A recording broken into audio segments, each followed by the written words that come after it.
On se rend compte de plus en plus qu'on a des soucis face à la construction de la sexualité, notamment chez les plus jeunes, parce que, déjà quasiment tous ici, vous êtes nés, pas avec la pornographie, mais avec des outils qui vous permettent d'y accéder très facilement et très rapidement, alors que les générations précédentes n'avaient pas un accès aussi facile.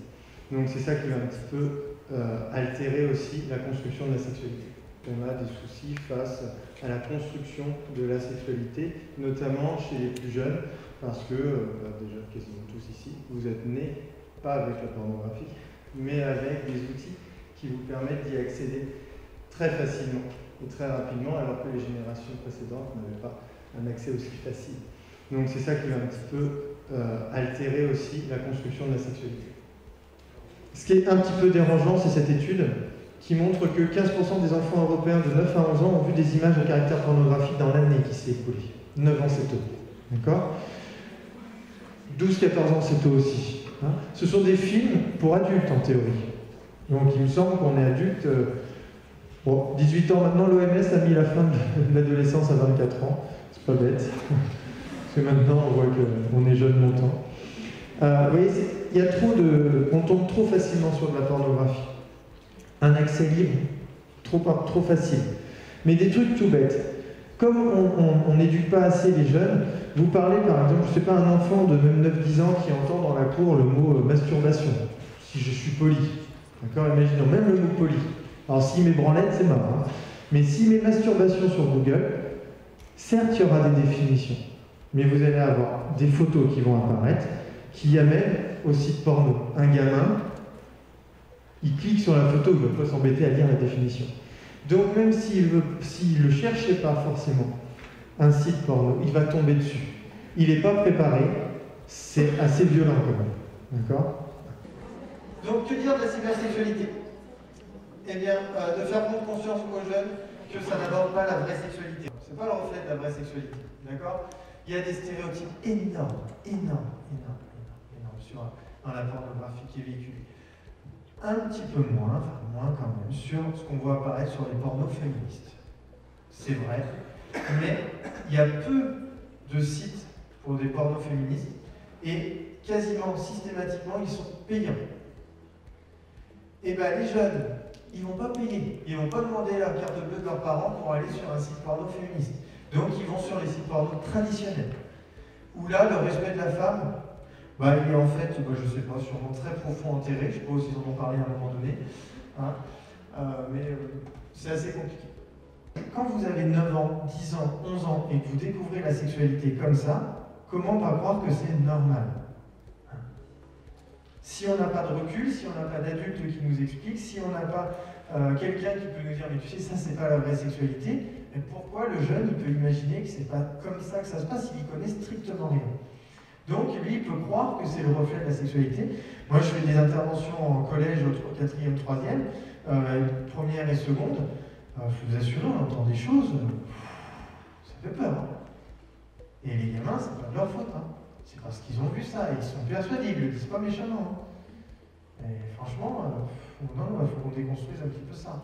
On intervient déjà trop tard. Le seul objectif, c'est quoi ? C'est le plaisir. J'en vois pas d'autre. La performance, c'est débile. Si vraiment la performance comptait dans la sexualité, je peux vous assurer qu'on aurait créé une fédération française des rapports sexuels, avec arbitre, juge, etc. On aurait codifié le truc. D'accord ? La performance, c'est bien dans le sport, dans le sexe, ça n'a pas sa place. Et pourtant, ça dirige beaucoup de personnes dans la sexualité. Pour être vu comme un bon coup, etc. Pour assurer oui. C'est-à-dire oublier cette idée de performance. De toute façon, si vous voulez vraiment, si vous dites, je veux voir si je veux être performant, je sais pas, vous faites une petite étude maison, vous dites, tiens, je vais coucher avec 10 personnes différentes, je vais faire 10 fois la même chose. D'accord ? Et après, les autres personnes vous évaluent. Vous allez voir, peut-être quelqu'un dira, c'était extraordinaire, parce que ce que vous avez fait, ça correspond à elle. Et quelqu'un pourrait dire, c'était nul, complètement nul. Parce qu'en fait, c'est pas du tout ce qu'elle aime. Et puis d'autres pourront être nuancés. Donc il n'y a pas de performance. C'est du partage, mais qui dit partage, il faudra qu'il y ait de la communication. Et pas une vision de la sexualité, des croyances, à dire il faut que je fasse ça. La performance dans la sexualité, on l'oublie, ça devient très très chiant. Alors avant, c'était réservé, ce qu'on appelle l'angoisse de performance, c'était réservé à l'homme, parce que l'homme devait tout faire. Avec son pénis en érection, il faisait des miracles. Maintenant, c'est fini. Chez la femme aussi. Plus personne n'en veut des étoiles de mer. C'est fini. Maintenant, il y a une codification chez la femme pour qu'elle soit un bon coup. Donc on se met des pressions de folie. Beaucoup de plasticiens ont des demandes pour refaire des vulves. Parce que la vulve n'est pas bien comme sur les films porno, les lèvres, les petites lèvres sont pas assez bien, c'est trop béant, etc. On a des demandes pour refaire des vulves quand même. D'accord? Tout est prévu. Et je vais même vous montrer comment il y a des choses qui sont prévues que d'un côté, et on va voir que les actrices ne sont pas forcément au courant de tout. Les femmes adorent avaler. Oui, bien sûr. Ça se serait, ça. C'est tellement bon. Hein. Si on aime, tant mieux. Si on n'aime pas, il ne faut pas se forcer avec ça. Hein. Mais dans les pornos, c'est vrai que souvent, ils n'ont pas trop le choix. Hein. C'est écrit dans le texte, il faut le faire.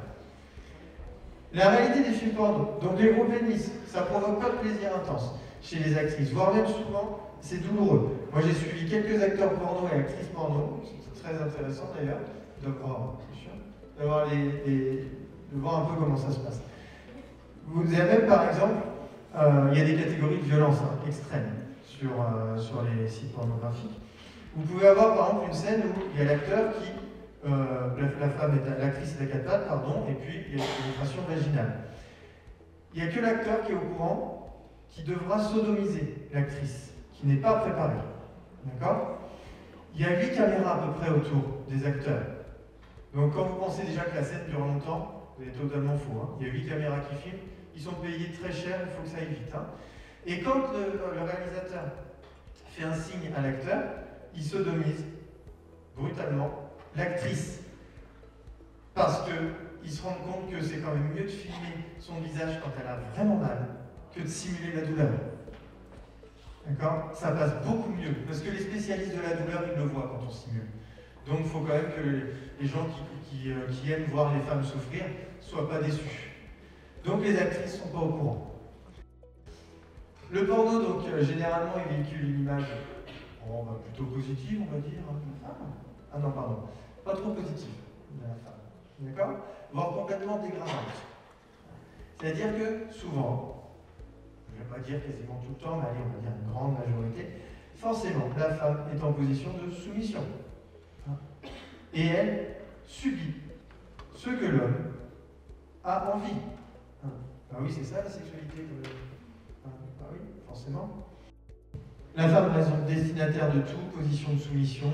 Et il apparaît comme normal dans les films à caractère pornographique que la femme soit frappée, voire maltraitée. La violence sexuelle est ordinaire dans la pornographie. D'accord?